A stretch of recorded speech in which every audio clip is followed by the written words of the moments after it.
I've lived in Kingston all my life. My grandfather was a member of the 21st Battalion, which was associated with PWR at the time. I volunteered at the PWR armories for bartender for the sergeant's mess for about the last 10, 12 years. Beautiful building, but it's spooky, of course, like all the old buildings are. It gives you that somebody's been here before feeling. For some of us, history is not an engaging subject. But what if we could personally connect to historic events? What if history could come to life? Hello, I'm Lawrence Chow.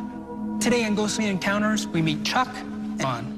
They both say their experience with ghosts changed the way they relate to history.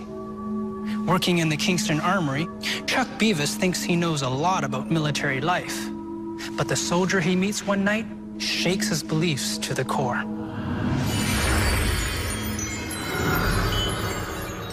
Well, there's 3 messes in our building. There's the senior staff mess. Then there's the officers' mess, and then there's the corporal's mess. It's for the men to have something that they belong to in their own section.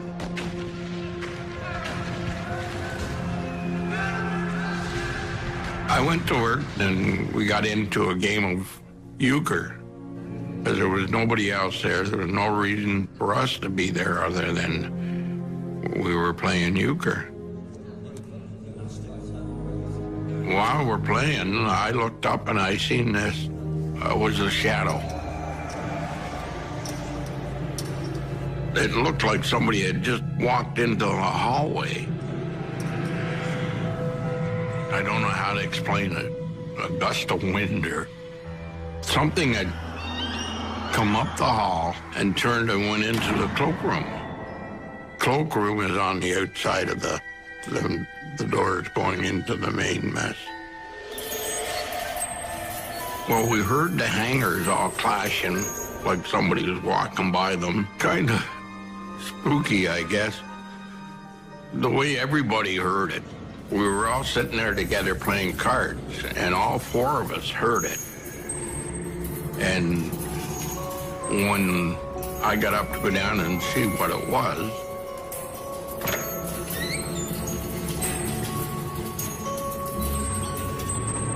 nothing there. But the coat racks were still swinging. Nobody was in there.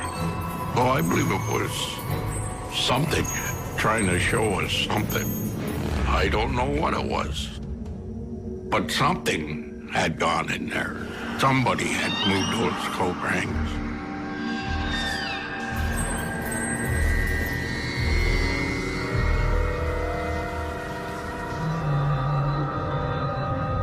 One night we were working in the mess, very usual on a Friday. And I looked up and I seen this person who was there but wasn't there. Like, he looked like a young soldier. That's what he looked like. When I first seen him, I didn't want to see him. It was weird. Now, the soldier had a brown uniform on and Sam Brown belt, which was worn by officers. When the first time I saw him, what caught me was his eyes, the way he was looking at me. Just unbelievable. Stern look. It looked like somebody had upset him, but I wanted somebody else to see him. I didn't want to be the only one to see this. But then all of a sudden he disappeared. And he had disappeared down the cloakroom. I got up, went over, and I couldn't see anything in the cloakroom. Nobody was there. So it seemed to be his home down in the cloakroom. He didn't go anywhere else in the mess. It would be hard for me to say, yes, I knew he was a ghost. Yes, I don't know what he was or why I seen him.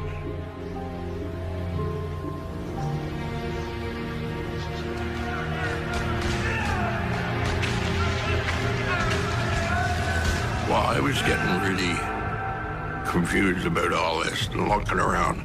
I went down to the museum, asked Bob if I could look at some of the pictures. Bob said, okay. And I thought, that's him.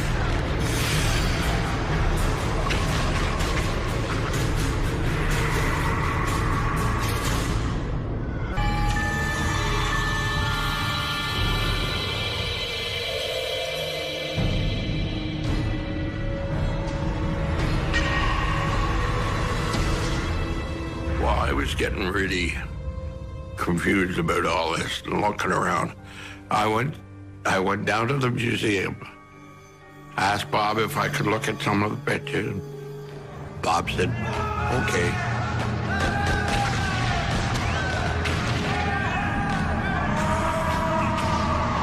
I didn't see any picture that reminded me of him. And then we were sitting down to play cards one day. There again, we're playing euchre. And I looked over at the old Vimy Ridge picture. Something just sort of drew me to him. His eyes, I guess. And I thought, that's him. The same face, same mustache, same eyes. I would have swore it was him.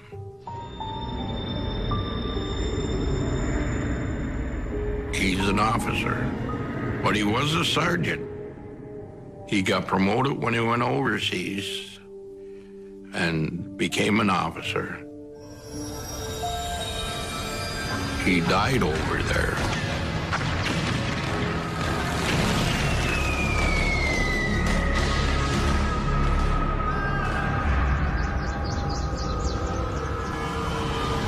We were in the mess and kibitzing again about my ghost. They all kidded me about my ghost.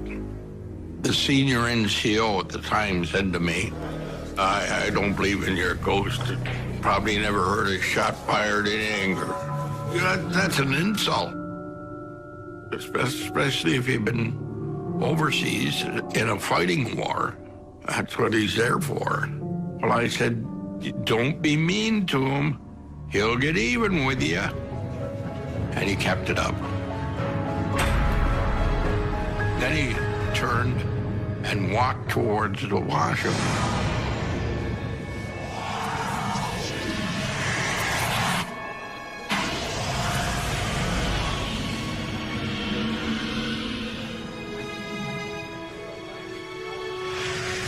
Well, right across from where the washroom is a bunch of RSM pictures, Regimental Sergeant Major pictures.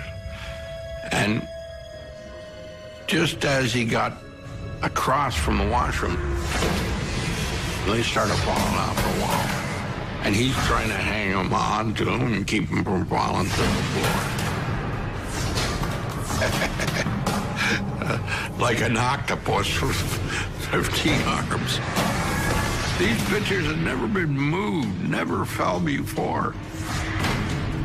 But he got them, and they got them hung up again. I still talk to the senior NCO, and he says he never said that. But I know he said that. That's what I heard him say. And I think they got upset with him. Other people who have talked to me about it feel that he won't come any further than the cloakroom is because he ended up an officer. He was a sergeant when he went overseas, and he became an officer. Officers are not allowed in the sergeant's mess, just like sergeants aren't allowed in the officer's mess. I think he's looking for something. If I knew what it was, I'd help him. Chuck thinks the soldier wouldn't enter the mess because of military protocol.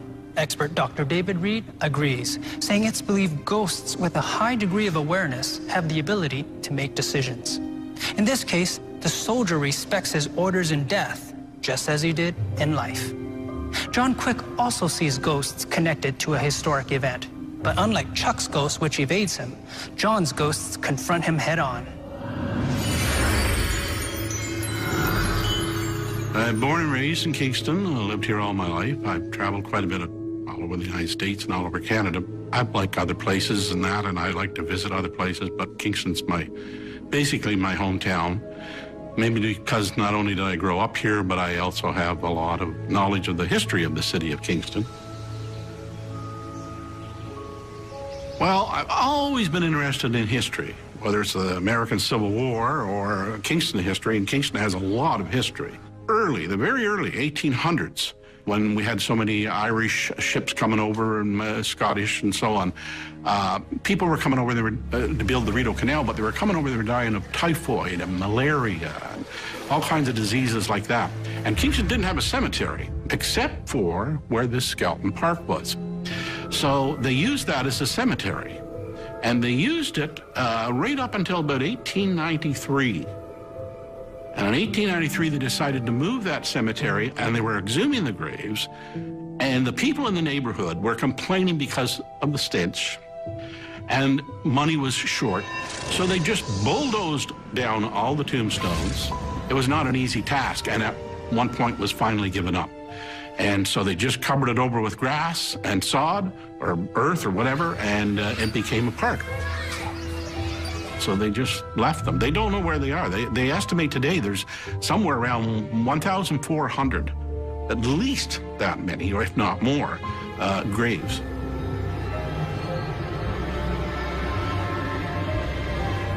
Unless you study the history of Kingston, you would never know that that was Kingston's very first cemetery.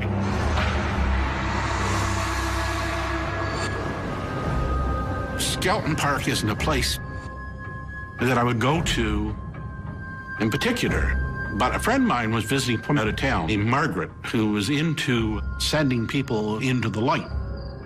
But one of the things that they do is visit graveyards and walk into the graveyards, and if there's any spirits there that have not yet moved on into the light, they send them to the light.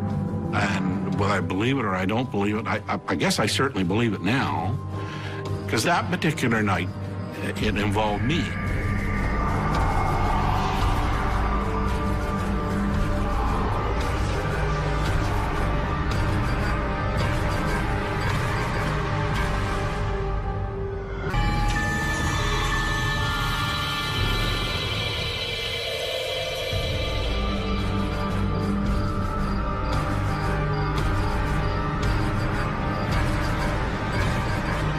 Skelton Park isn't a place that I would go to in particular, but a friend of mine was visiting from out of town named Margaret, who was into sending people into the light.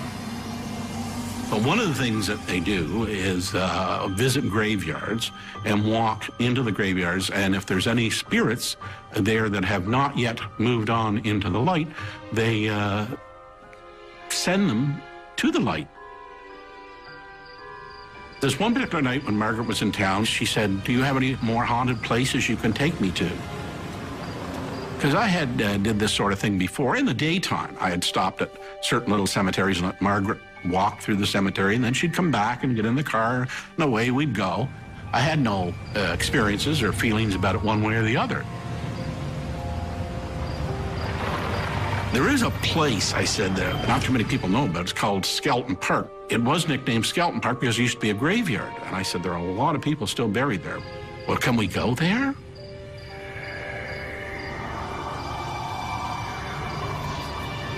So here I was, 10 o'clock at night, drizzly, rainy, foggy, pulled up to the park. And I said, this is it. And I said, how long are you going to be? She said, oh, I don't know, whatever it takes. I said, okay, I'll be waiting. So out she got.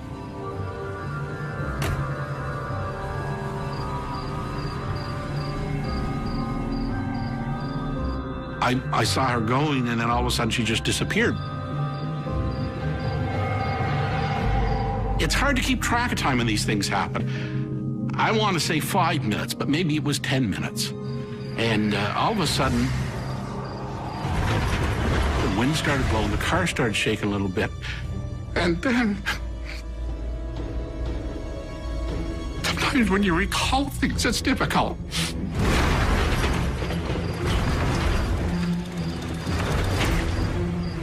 Then all of a sudden I seen these men, women, children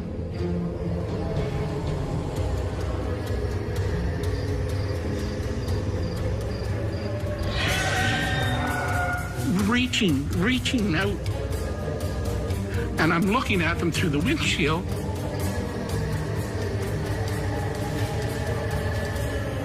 They're reaching, and I'm not scared of them because I don't feel evil from them. And they were in, like, not clothes that we would wear today. The clothes were tattered or ripped, or maybe they were very poor people. Remember, they come over on these immigrant ships. They might have had just the clothes they had on their back. And when they died, that's the clothes they were buried in. And they were worn and they were tattered, and that's probably why I was seeing that. Then, of course, I started hearing I call it wailing. You know, help us, help us. It was kind of an eerie sensation to be looking at these people, you know, reaching out for you. It's like, please help me. I think that's sort of the communication I got from these people, is that they were trying to say, we're here, we're here, we're here. Can you hear us? And that's the part, I think, that bothered me, because there was young children. I didn't believe for a minute that my life was in danger. I just looked at them and wished that there was some way I could help them. I just knew that Margaret had something to do with this. And I thought, gee, I wish you'd hurry up and come back here.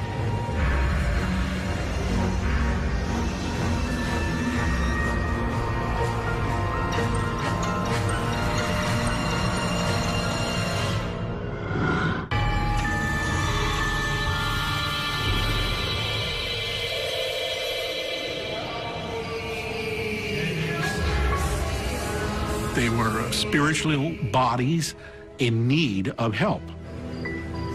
I just knew that Margaret had something to do with this. And I thought, gee, I wish you'd hurry up and come back here. They sort of started fading.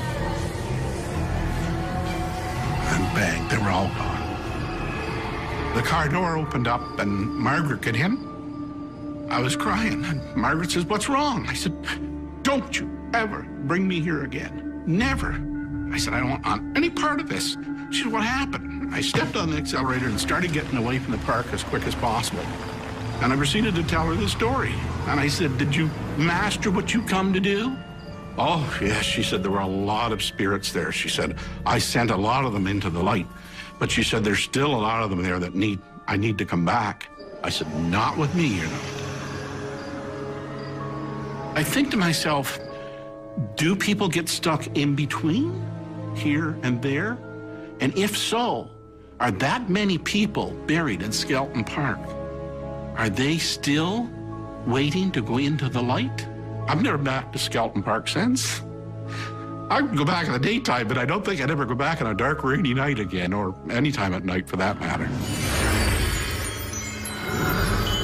John wonders if spirits can be stuck between this world and the next. Our expert says the attachment to this world may be to the dead person's physical remains. And this might be more intense if something violent or particularly tragic was connected with their death. John and Chuck were aware of the history surrounding their ghostly encounters. But for both of them, the ghost's appearance radically changed their connection to the past, a past that will live on through them. Today, it would be a much different story. Today, when human remains are found, whether it's in a wall from a building they're tearing down or whatever it is, today it means something.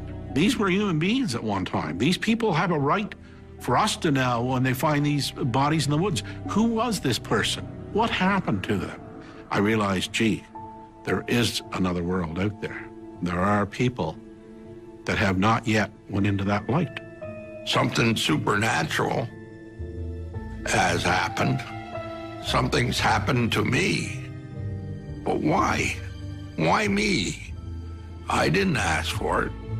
Maybe he wants me here talking about him. Maybe he wants me here to explain things for him. For more ghostly encounters, go to myviva.ca/ghostly encounters.